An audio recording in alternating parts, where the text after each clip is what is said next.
my people? It is Connor back here with a little video for you today. Today I'm just doing a little video on the weekly outlook, what I'm expecting for futures. So Nasdaq, ES and DOW.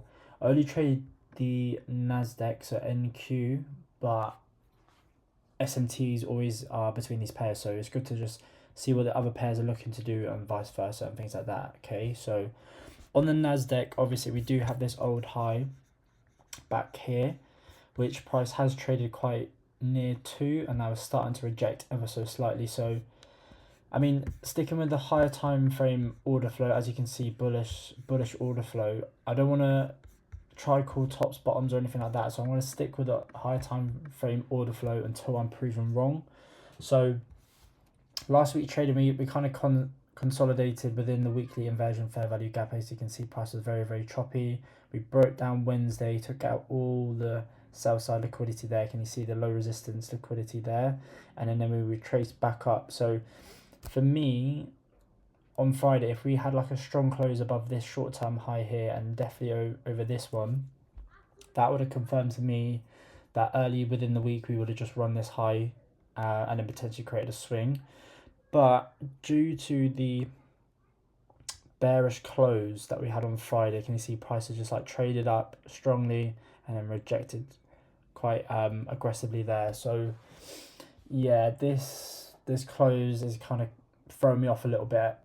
Potentially, as you can see, this big run up here, we haven't had a real retracement back into the range. Prices traded on this fair value gap high, accumulated and then displaced higher, but no real movement since then. So potentially I've highlighted the 0.5 of the range, so from this low to this high.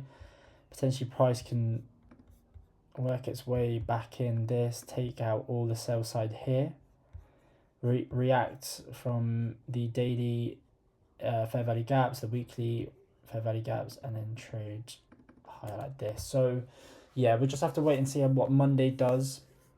I'm not going to rush. I'm not going to try call the markets, whatever. I am sticking with the bullish bias. So even if it's just intraday scalping and things like that, I'm just going to target longs this week until I'm fully proven wrong or a short does present its opportunity. So my setup frames from 8:30 New York to 10 a.m. That little time window there. Each time zone, whatever you want to call it, so 8:30, 9:30, 10 a.m, it can kind of frame a different bias. So depending on your overall daily bias, if certain time zone does this will do that and that will do that. So kind of frame it off that, just study those 3 time zones, and hopefully the trading day should become a lot clearer for you as well. So let's have a little look at ES quickly. So yeah, ES, we've got a SMT as well. So Nasdaq made a higher high. My elbow. Nasdaq made a higher high. ES has made a lower high. So yeah, previous week high, previous week low, as you can see.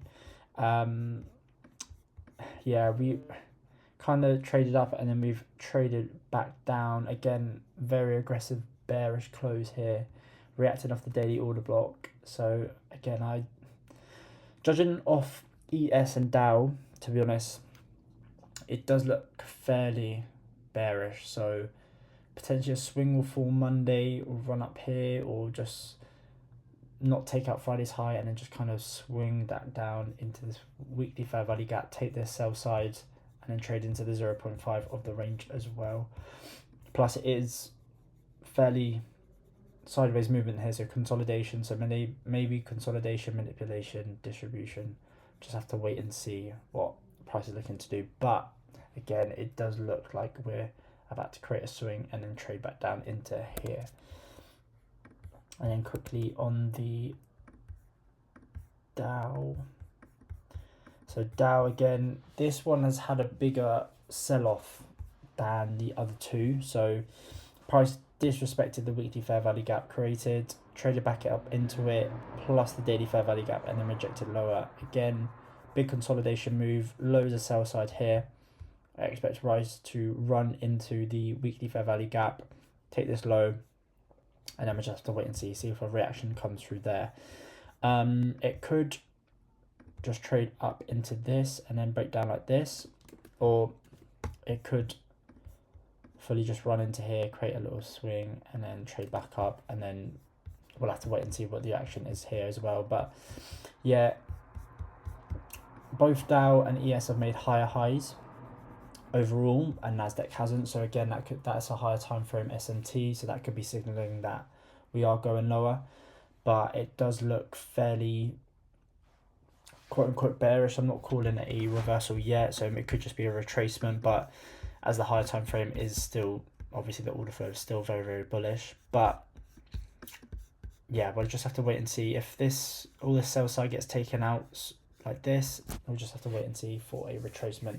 We do have the elections as well in November, so big move expected, or it could be very, very choppy leading up into it, and then hopefully the elections should hopefully clear it up a bit. I mean, it's going to be very, very manipulated that particular week, month, so be very, very careful when you are trading. But that is my current view going into next week on futures. I will drop a forex video quickly for you as well, but this is just mainly futures for this one. So yeah, good luck, stay safe, and peace.